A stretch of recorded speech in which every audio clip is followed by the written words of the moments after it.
Hey there, everybody. Welcome back to another episode of the Build Your Copywriting Business podcast. Hey there, Kate. Hello, hello. Hello. Guys, welcome to part 2 of this podcast series. Can it be a series if it's only 2? I don't know. That might be a stretch. Pair. Part 2 of this podcast pair. Coupling. Couplet. Yes, couplet. About the biggest myths and misconceptions in the copywriting industry, or about the copywriting industry, or becoming a copywriter. In our last episode, the previous episode, we went through the first 7, and in this episode, we're going to go through the second 7. Now, if you are just joining us and you missed the first episode, no problem. We're going to put a link to that first episode right here, and then actually after this one comes out, we'll go back, link to the second episode and the first one in case someone just finds the first one. We planned it. Mm-hmm.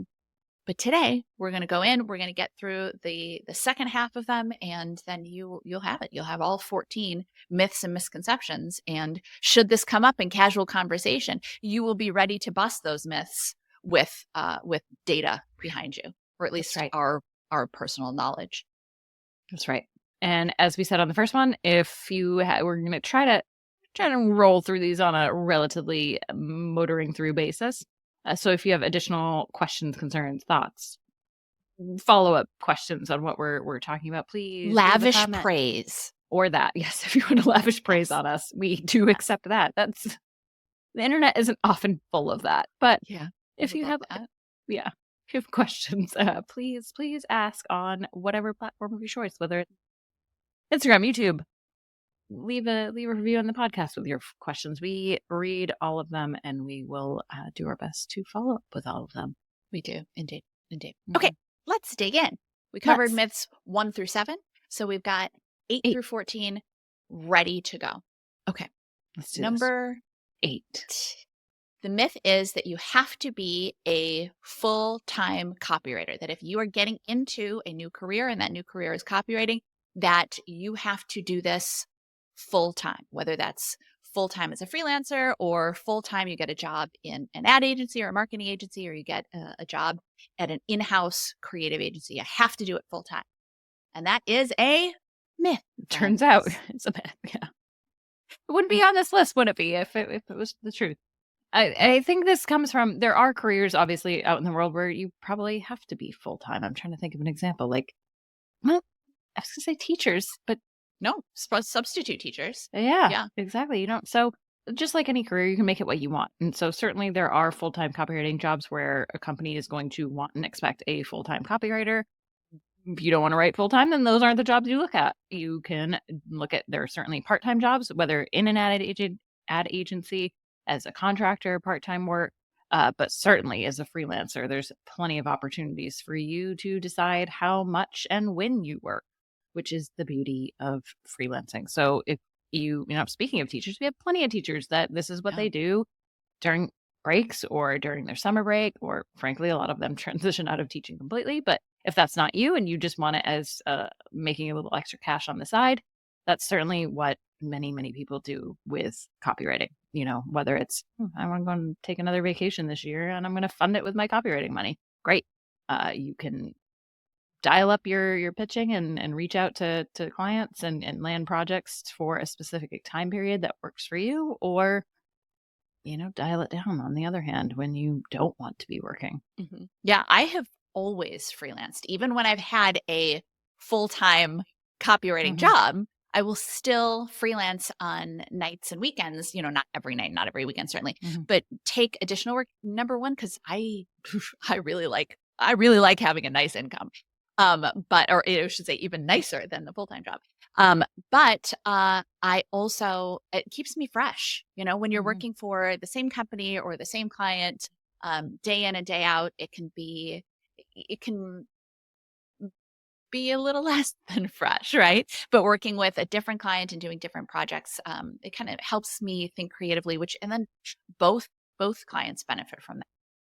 100%. Yeah, it's very easy to get stale and kind of feel like, did I just write that same line last week?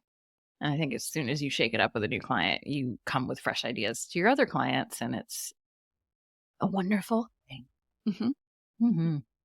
Myth number 9, contracting is the same as freelancing. I know we just dropped the word contracting, that you can do that part-time. You can also contract full-time for usually a set period of time, whether it's 3 months, 9 months, 6 months, or whatever, a year. Mhm. Oftentimes maternity leave, paternity leaves covered with contracts, things like that. But we have a whole episode on contracting versus freelancing, and we will link to that below. But essentially, contracting and freelancing, you don't work on staff for a company. But typically for a contract, it is a project-based specific period of time, versus freelancing is also often project-based, but not necessarily. It's once that project's over, you either, maybe work with that client again, Mhm. or you repitch that Mhm. client on a different project you want to work with. But typically it's not a set It's a period little of bit time. looser. Yeah. Yes, For a that's a good way contract, to. it's usually we expect you 4 Yep. hours for 6 months, or Mhm. 40 hours a week for 6 months or for 3 months or whatever. Mhm. Often you might be in their office. It's Mhm. changed a little bit over the past couple of years, but it's much more prescribed. Whereas freelancing, it's like, hey, we have this project for you. You need to get it to us by this date. However you make that happen is up to you. Mhm. And they're again, check out that episode because if you're like, ew, contracting, it's actually, I have always really enjoyed contracting for various reasons that I'm going to withhold from you Oh, to encourage you to listen to that episode. What can I say? It's good our good at the podcast. We have cliffhanger. that power. Mhm. Okay. Myth number 10. Copywriters have to choose a niche or a niche. The riches are in the niches. Ugh, even you saying Friends, it makes me cringe. I got just because goosebumps. something rhymes doesn't mean it's true. We hear again and again people saying, well, you have to, I've been told that you have to choose a niche. Here's the thing. When you are just getting started as a copywriter, you have no idea what niche is going to be best for you, what you're going to like best, whether or not there's enough work in that niche. You are unnecessarily limiting your opportunities. And if I choose a niche, I'm only working for this industry.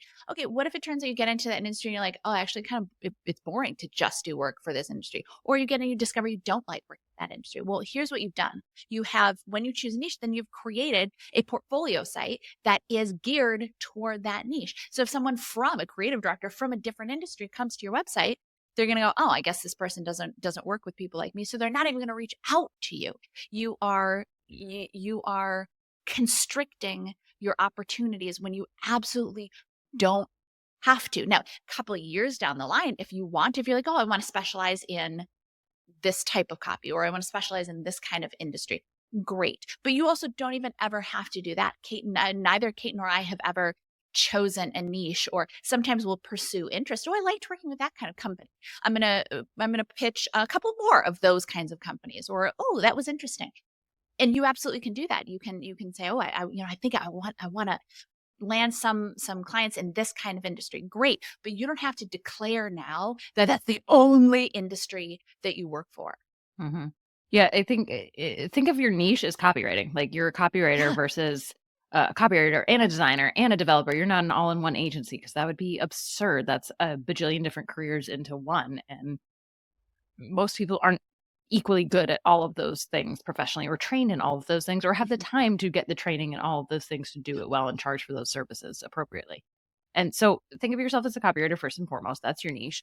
Um, and to Nikki's point, you don't have to design your whole online presence around the niche. If you find you like, I'm going to use myself as an example. I worked in higher ed as a part of a full-time job, and then I landed a bunch of freelance work in higher ed and still do some freelance work in higher ed. And so could someone say that that's my niche, looking at what I do and the majority of my work being in that space and in the tech space, quite frankly?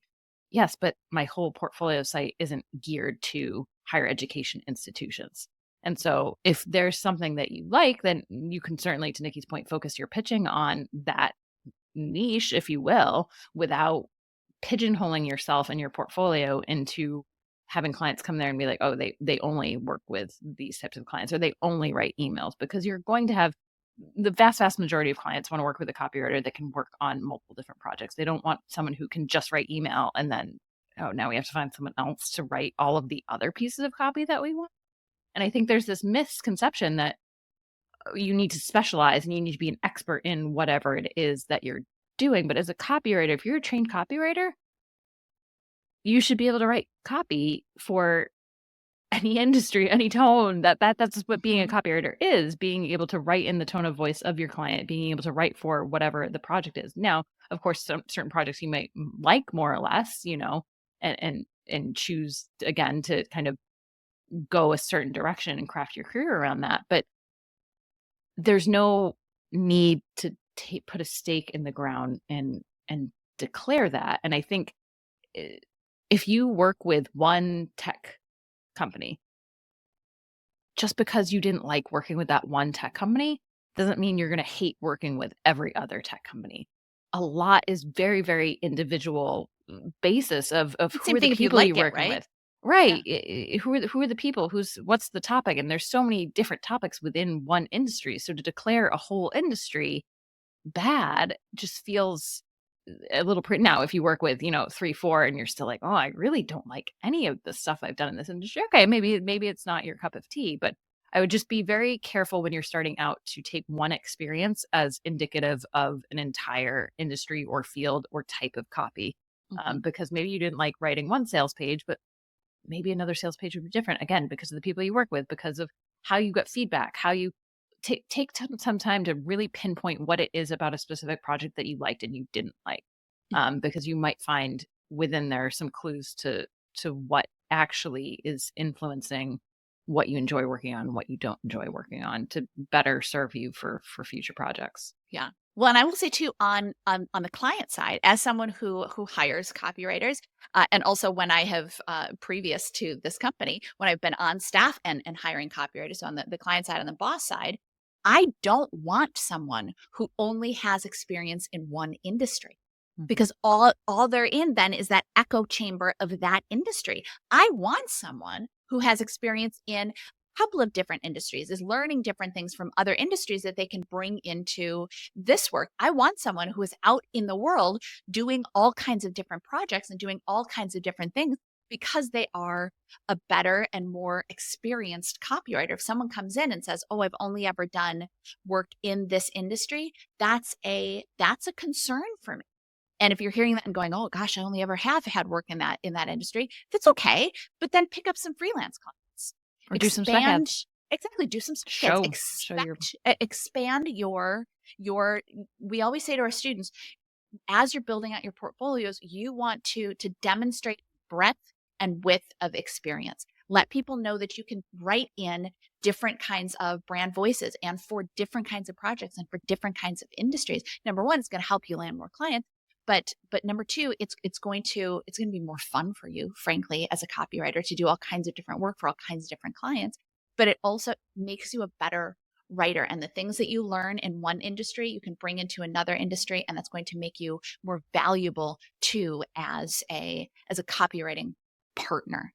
You're limiting yourself in so many ways by choosing a niche, and you absolutely don't have to. And I would absolutely say that when you are first getting started, you should not. It is dangerous to start out your career by choosing a niche. One of the myths we covered in the first part of the again, go back and watch that first episode, was the amount of opportunities and volume of copywriting work there is out there, and that it isn't hard to find copywriting work. I'm going to caveat and say that, yeah, if you are deciding that my niche is writing for vegan dinosaur shaped cupcakes, then yeah, it's going to be really hard to find copywriting work, because you're going to find the 2 bakeries that specialize in vegan dinosaur shaped cupcakes.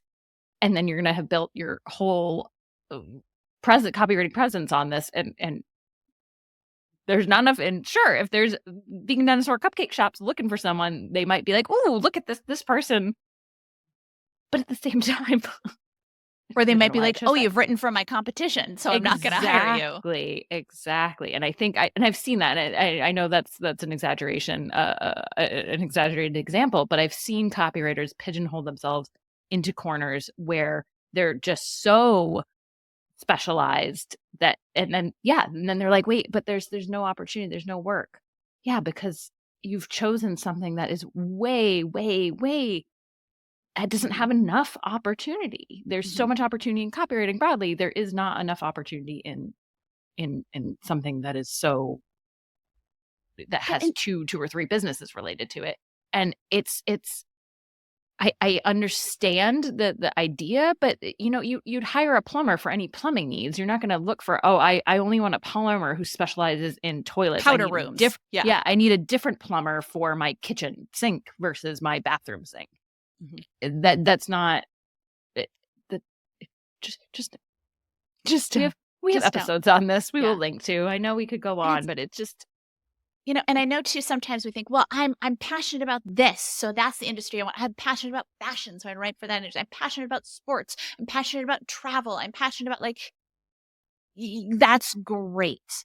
But you may not find that a lot of your actual copywriting has to do with travel. This is one we always come back to. Yeah. Well, because we both written for travel, and it's not glamorous like people think it is. It's not like Nicki and I went to Cancun to write banner ads for a hotel in Cancun. Oh, if only we had. I know. There's still a lot of fun in that, but it doesn't necessarily mean that you are going to be doing there is a lot of fun, but it's if you're thinking, I love sports, writing copy for sports may not generate that same kind of love, a different kind of love perhaps. But also too, to only write for one industry day in and day out, every day of your working career sounds so tedious to me. So I think some people think it seems easier because if I know this industry, then I can go faster and I know more and therefore it's quote unquote easier. But I will caution, and yes, to some extent that's true. You have a baseline knowledge of what's going on in the industry. But to Nicki's point earlier about staying fresh and taking on work from other industries is huge to making yourself a better writer. And I would encourage, if you start to feel like everything's easy and you're in this cozy spot, that is a dangerous place to be in. That's where you get complacent. That's where you start writing stale lines and where your copy, and maybe your clients are fine with it, but you are not improving yourself as a writer and you're not setting yourself up. I always come back to the pandemic, and a lot of people that we knew in the travel space that only had experience in the travel space or had set up their whole website to be around travel writing. Guess what? Travel stopped during the pandemic. And so suddenly you're trying to find work in another industry and you have to scramble to create a portfolio that shows that you can do other things beyond travel. There's just no need to do it. And I think there's a misconception of what clients are looking for and that they want someone so particularly specialized in their field. And that's just not the case. And if they are, then that's a misguided client that doesn't understand what they're hiring a copywriter to do. Exactly. They might say, well, have you ever done this kind of project before? And if you have, great, then you can tell them. And if you haven't, you can always say, well, I haven't done that kind of project yet, but let me show you some other projects that have been similar. Or absolutely, I haven't done a welcome series, but I've done this kind of email series or whatever. We won't go too far down this road, but niching is such a bad piece of advice, and they're so prevalent.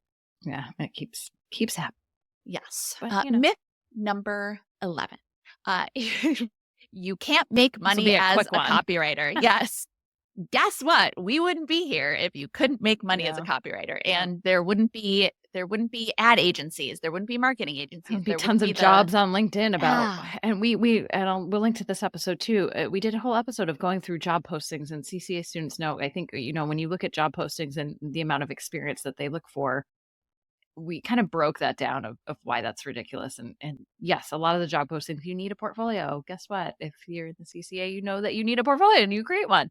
And you need to be able to write copy if you want to be a copywriter. Yeah. But there's so many jobs that you are probably more qualified for than you even realize that are out there. And those jobs pay money. They do. And also too, if you're thinking, I want to get into copywriting, you're only looking on Fiverr, or where I think I don't know if they still do this, but it's literally started out as they called Fiverr because it was like you could hire someone for $5, or Upwork, or does Odesk even still exist? I don't know. There are all these things, but people are posting jobs because they want the best they can get for the cheapest than they can get. So yeah, you're gonna see stuff on there that it's like, I want to pay you $20 an hour, which is an egregiously low for a trained copywriter. But remember too, getting back to the first episode, there are people who are like, I'm going to be a copywriter. I don't know how to write copy, but I can figure it out because I'm a good writer. So they go on and they're like, sure, I'll take that job for $20. And then it's just bad all around. The client doesn't get good copy. This writer who is not a copywriter, but thinks they're writing copy, is getting $20 an hour. And they think, I guess that's the best I can get as a copywriter. No, absolutely not. A trained copywriter will command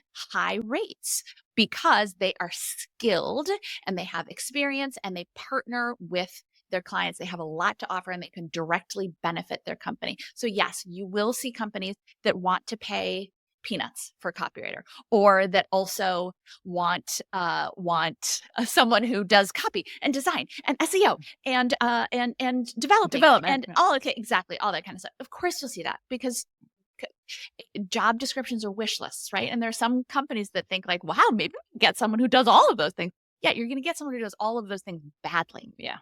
Anyway, a skilled copywriter can command high rates, and there are, I was going to say plenty, but plenty times 1,000 of companies that will pay those high rates. If you are coming across companies that don't want to pay high rates, you're probably looking in the wrong place. Myth number 12. You need to go to portfolio school to become a copywriter. Nope. And onward. Kate, how was your experience in portfolio school? How was my experience in portfolio school? Who didn't go to portfolio school? This girl.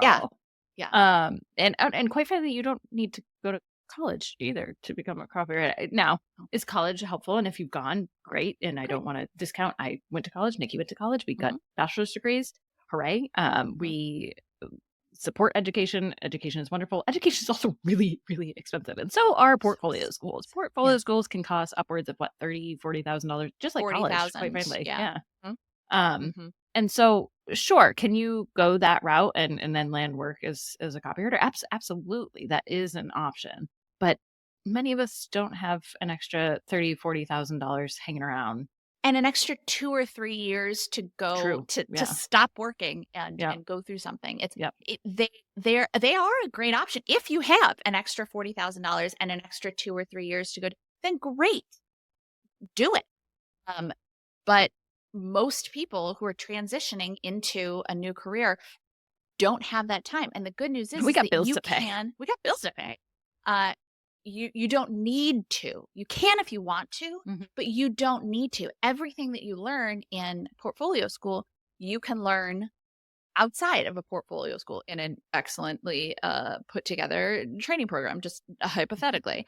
You know what? There's a reason that I created the Comprehensive Copywriting Academy. Number one, because there wasn't a lot of great training out there. We were just talking today that the Comprehensive Copywriting Academy is the #1 online all-in-one copywriting training program. There's one program that's bigger, but you can't get it. You can't get it all in one. You have to buy like 6 different courses to even begin to be able to write copy and land clients and portfolio and all that kind of stuff. But we are the #1. And part of that is because I wanted to put something together that was accessible to people where they were, that they didn't have to stop their lives to get into a new career. Because it's not somebody's fault if they had never heard of copywriting, right? That if they discovered it, right? If they discovered it a couple of years into a new career, or a couple of years into a career, or 10 years into, or 20 years into a career, it's not their fault they didn't hear about it. So it never struck me as very possible/plausible to be able to pause your life and to start a new career. It's just not necessary. You can learn everything that you need to learn. You can get that feedback and you can hone your skills, and you can transition seamlessly from whatever career you were in into a very well-paying copywriting career. But you can do it all remotely. You can do it all online. You can do it all on your own hours, all of that kind of thing. Again, nothing against portfolio school. If you feel called to go to portfolio school, go to portfolio school. That's great. But I just know that I would never have been able to. Most of the 12,000 students we work with would not have been able to. And I'm sure the next 12,000 students we work with will not have been able to. And I wanted to create something that could meet people where they were and set them up for, frankly, massive success. Exactly. As much success as they want. Yeah. So I'm sorry. I realized I made that a little bit of an ad for the CCA, but I also wanted to give a little bit of insight into, if portfolio schools exist, why did I start this company? Why is it different? Yeah. It's not $35,000 to begin with. But can you make that much money with it? Yes. And beyond, which is well beyond. Yeah, well Yeah. beyond in the first year. Mhm. Some people have. Mhm. Which leads nicely into myth number 13, that copywriting is a young person's game. If you Yeah. hear us talking school and college and whatnot, eh, you can come and become a copywriter at any point, which is the beauty of it. We have lots of folks in our program, honestly, that are retired and doing this as a way to generate retirement income in retirement, just a little side income. And we certainly have people that have pivoted late in life. And I always admire. We can link to some of our student stories from this episode here Mhm. of just people that have made huge shifts in. And I think shifting careers at any point, whether you've been doing something 5, 10, 20 years, it is difficult to make that shift. I remember I made the shift to copywriting very early on. I was Mhm. in editorial world for maybe a year or two before I discovered copywriting. And even that felt like, I'm going to challenge that word difficult. And I wonder if is it difficult or is it scary? well, either way, I think it's I would use the feeling is Yes, exactly. uncomfortable. And I think that's Yes. what difficult, scary, it's an uncomfortable Mhm. feeling. Mhm. And it certainly, I think, when you again, when we have bills to pay, it can Yeah. feel like I want to make sure we want certainty in life, right? With Mhm. anything. And I Mhm. think even with a career you've been doing for 5, 10, 20 years, it might feel like there's certainty and safety, but there certainly is not. We never know what a company is going to do, what decisions are going to impact us. We can't actually predict the future. Mhm. And I think the one thing to think about is that whatever career you might be pivoting from, you always have those past career skills to fall back on. It's not Mhm. like you're ripping that up. If you're a teacher and you decide to explore this, you could always go back to teaching. That's not Mhm. going anywhere. Your skills Yeah. aren't leaving you. Mhm. We've had people pivot from legal careers, from bartending, from military, like all of those things Well, and still and exist. those individual skills too make you uniquely skilled as a copywriter. There's something Mhm. we go through with all of our students called the USP, or unique selling point, where we show you how to highlight the skills that you have developed in your previous experience and show how those make you a better copywriter. So it's your background, any experience that you have, any life experience you have only makes you a more well experienced but intelligent, discerning person. We talked about this a little bit in the previous episode, that copywriting is entirely merit based, which is very cool because I think there are very few careers that you can actually say that about. It doesn't matter how old you are, it doesn't matter your gender, it doesn't matter your race, it doesn't matter your religion, doesn't matter your anything doesn't matter. If you can write great copy, someone will, and you're, a nice person, people don't want to work with jerks. But if you can write great copy, you can get work and you can get plenty of work. What Mhm. matters most to clients more than anything else is that you're a good copywriter, and they're going to judge you on the quality of your work. They're going to look at your portfolio and they're going to go, "Oh, yeah, okay, this person gets it." And then they'll talk with you, and they will you and that person, you and your potential client will have a conversation. Your potential boss will have a conversation, and you will be able to demonstrate even more the things that you have learned and the insights that you have just have learned in copywriting, and any experience that you've built up. That's what matters. It doesn't, your age doesn't matter. And yes, is it a young person's game? No, it's not a young person's game. It's also not an older person's game. It's not a woman's game. It's not a It's man's anyone's game. game. It's anybody's game. It is a matter of honing your skills to be the best copywriter you can be at Mhm. whatever age you are. If you came to me at 18 and said, "I want to be a copywriter. Can I do it?" I say, "Yes." Yeah, If you're willing to heck put yeah. in the work, absolutely. If you came to me at 72 and said, "I want to be a copywriter. Can I be a copywriter?" And I would give you the exact same answer. Absolutely. As long as you're willing to put in the work and learn and get out of your comfort zone. Mhm. Absolutely. And obviously, the 18-year-old and 17-year-old are going to bring different perspectives and Yeah. different qualities to that writing, and that's beautiful. We need all of that. Hmm. So, Hmm. Exactly. Exactly.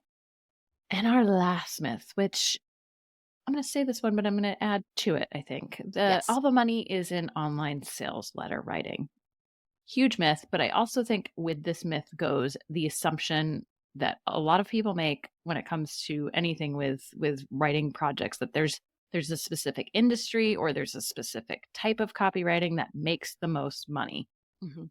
And it's just not true. Yes, are there industries that typically might have more budget, if you will, like healthcare, tech, finance? Yes, but we don't know individual companies within any industry what I mean, obviously, if they're publicly traded, you have an idea of their finances, fine. But you have no idea, the vast, vast majority of companies you're working with, what their finances look like, what they can and can't pay a copywriter to do, what specific projects that they might value more than others. We don't know. And I think Mhm. there's this tendency for copywriters to want to have an understanding of, okay, so it's email writing or online sales letter writing. That's where those are the projects I'm going to focus on because that's the highest paying projects, and those are the highest paying projects within healthcare. And so that's what I'm going to focus on: online sales writing, letter writing for healthcare companies. But that's just not true. It's first of all, it's not true. It's trying to first of all to game the system, but Mm, also you could make money writing for any industry yes. with any type of project. So why Yes. limit yourself? And Yep. the idea of like, well, I'm going to pick the one thing that's going to pay the most. Well, there are a whole bunch of things that pay a whole bunch. So why don't just pick one? Like I'm going to do sales letter writing for healthcare. Okay, boy, does that sound limiting. Back Hmm. to the idea of choosing a niche. That sounds really, really limiting. Wouldn't it be a lot more fun to do a lot of different projects for a lot of different kinds of clients that all pay really well? I understand when you're getting into a career, it's tempting to want to kind of jump the gun and get, I don't know, insights or make assumptions or try to figure out the best way to do it. But I will tell you that the best way to do it is to, again, get that depth and breadth of experience. I think we try to make assumptions about like, well, I'm only going to pitch this company because I know this company is more likely to hire me, or I'm not going to pitch solopreneur because I don't think I'm going to Yeah. make a lot with a solopreneur. Believe me, I know plenty of solopreneurs that will pay a whole bunch of money for really great copy. And I'm Yeah. sure to that end too, they're probably multi-billion-dollar companies that are trying to get by with paying as little as possible. 100%. Yeah. It differs from client to client. A company year to year within that company, based on Yes, who's hiring, who's yeah, what their budget. Yeah. There's exactly. Exactly. Don't make any assumptions. Don't try to I'm gonna pick the one thing that pays the best, because there is no one thing that pays the best. There are a lot, which how great is that, right? That you don't have to try to guess at the one thing. Yay. We don't have to try to figure out the one thing that's going to pay in a sea of other things that don't pay. There's a lot of great copywriting projects, roles that pay very well in every single industry. So don't make any assumptions and don't yeah. spend your time trying to figure out how to find the one best thing, when you would be so much better spending your time reaching out to all kinds of different companies. Yeah, I think it comes from that place again, trying to find the easy route. And if there was, then everyone would be doing it and it'd be, but what ends up happening is you end up wasting way more time trying to figure out who's this and who's going to, that you, if you just went ahead and said, here's a company I'd really love to work for. I'm going to send them this value-based pitch. Great. And here's another company. You keep just doing what you know you need to do. Mhm. That'll get you there a lot faster than trying to spend so much time Figure it analyzing out. what's going to Yeah. be the highest paying or what company might be the best. And then you're focusing all your pitching. And do you even want to work with these companies? Uh, Start from a place of what you feel drawn to and called to and excited about. And that's going to feel a lot more genuine in your outreach, which is going to result in a lot more Mhm. positive responses to that Mhm. outreach. And again, a lot less time wasted. Yeah. You can absolutely make a six-figure per year income working for companies that you enjoy working with and on projects that you enjoy. Now, not every single day, because it's still a job, and not every single client, because they're still human beings. But then when you discover a client you don't want to work with, then you swap them out for a new client. You go get a new one. But you can absolutely, there's no reason why you can't make a six-figure full-time, certainly. Yes, part-time as well. It just requires a little bit more work. But it's easier if you're looking for six figures at full-time, just a little bit more time. There's no reason that you can't have a very, very successful career in a variety of different industries, doing a variety of different work and having a whole lot of fun while you do it. So yay, that's copywriting for you. Have we sold you on it? Are you interested? You want to be a copywriter?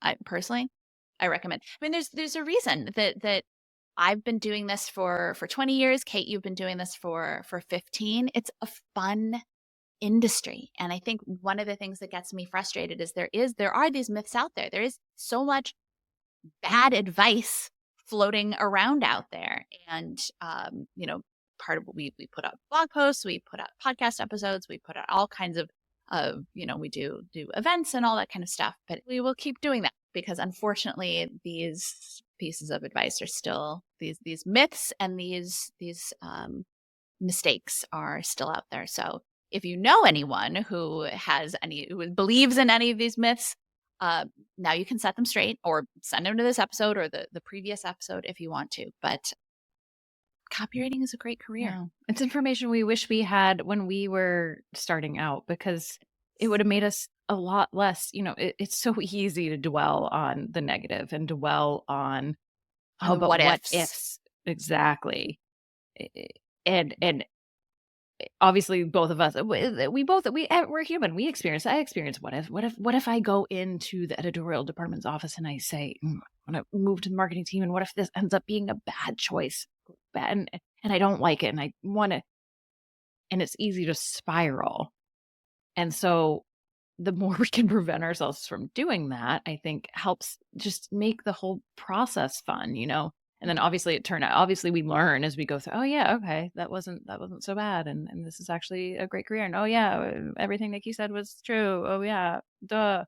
But if we can save ourselves that anxiety up front, it just makes the whole thing easier. And we waste so much less time. I think of all the time I know students have spent just like not doing the thing you need to do to advance in your career because of the what ifs, because of the quote unquote fear or discomfort and all of that, versus if we focused on what we wanted and on the goal and what we want the outcome to be. Yeah, take the step. We would get there so much faster and save us so much pain, literally, mental, physical, emotional, from dwelling on things that aren't moving us forward, that aren't actually even impacting us at all, that are the not even coming to fruition. The thing is that none of us are psychic, but unfortunately a lot of us spend time thinking that somehow we're going to be able to tell the future and waiting to take actions until we've discovered how to tell the future. No. Well, I don't want to apply to this job because what if they offer it to me? And so you're not applying to this job, which you don't know what's going to happen, but you're not applying to this job because you don't know what's going to happen in the future. That comes up all the time. And what I always tell people is that, what if you don't want the job? You haven't even applied. They haven't even asked you for an interview. So what if they don't even ask you for an interview? You've got to take the first step. And if you get all the way through that process and then they want to hire you and you don't want the job, then you don't take it. Yeah. That's a perfect example of being your own roadblocks. And the thing is you don't need to tell the future. Right. So don't wait and try to be psychic and use that like, well, I can't tell the future, so I can't take this action. You don't need to tell the future. Just take each step, take everything step by step. And our students know, give you all, just follow the steps and just take those steps. And you can be as successful as you want to be. I promise you, you have to actually take the steps and not get in your own way. And all these misconceptions get in your way. So don't let any of them get in your way. So if you, bustin'. If you missed that first episode, we will have the link to it in the show notes. So check that out. Or wherever you are. If any of these resonated with you particularly, or if you go, that's something I've either believed or I've heard or something along those lines, let us know. If you're on YouTube, pop it in the comments. If you're same thing, really, if you're on the podcast platform, let us know and let us know what you thought. And if anything was particularly an aha moment, and I would say we hope this will help get you to take action and keep moving forward, because none of this stuff, it's all BS. None of this stuff should stand in your way, because none of it is real. Okay, so with that, we will catch you guys in the next episode. Bye, everybody. Like what you heard? Hit subscribe so you never miss a video. And if you're ready to take the first step toward becoming a copywriter yourself, sign up for a free video training right here.